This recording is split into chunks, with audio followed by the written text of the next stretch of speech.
We live in a time where it feels like nothing is ever enough. There's always something else to buy, someone else doing better, another version of life we're supposed to chase. And honestly, that's exactly what makes Denji from Chainsaw Man such a powerful mirror for us. He starts out just wanting a normal life, food, safety, comfort. But the moment he gets those things, he starts wanting more. And no matter how much he gains, it never fills him. It's the same cycle most people are stuck in today, chasing satisfaction but never stopping long enough to actually feel it. So let's talk about how we can break that cycle, how we can learn from Denji's mistakes and practice real gratitude so we don't get trapped in the same pattern of endless wanting.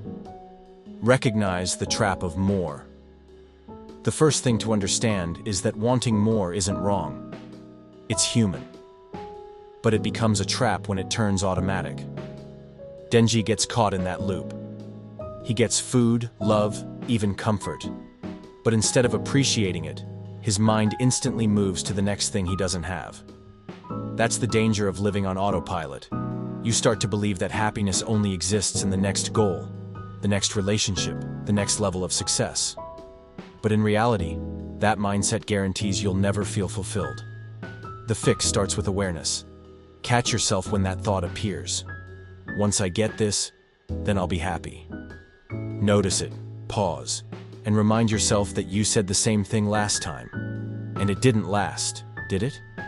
Gratitude starts in that pause, in realizing you already have something to appreciate now. Gratitude as an anchor. Denji's happiest moments were never when he achieved something big. It was when he was present. Eating with power and Aki, resting after a long day, sharing a stupid laugh. Those moments seem small, but that's where peace actually lives. You can apply that same principle to your life. Slow down just once a day and pay attention to something you usually overlook. Your morning coffee, a quiet walk, even your own breath. Gratitude isn't some mystical habit. It's a shift in focus.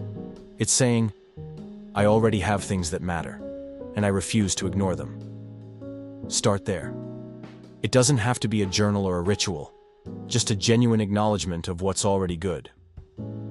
Stop chasing the mirage. Denji's downfall wasn't that he wanted too much. It's that he thought happiness lived somewhere outside of himself. In what Makima promised, in what others had. That's the same illusion most people live under.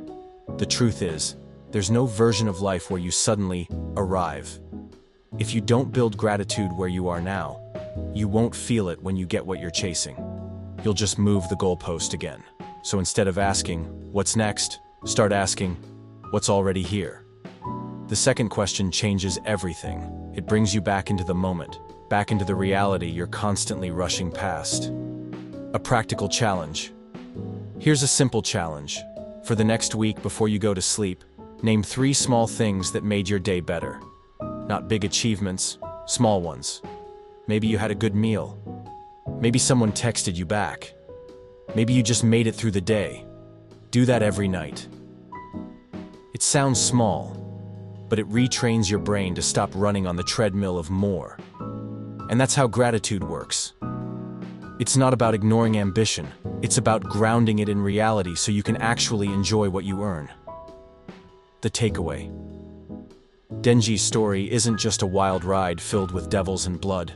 It's a reminder of what happens when desire goes unchecked. You can have everything and still feel empty if you never stop to appreciate what's in front of you.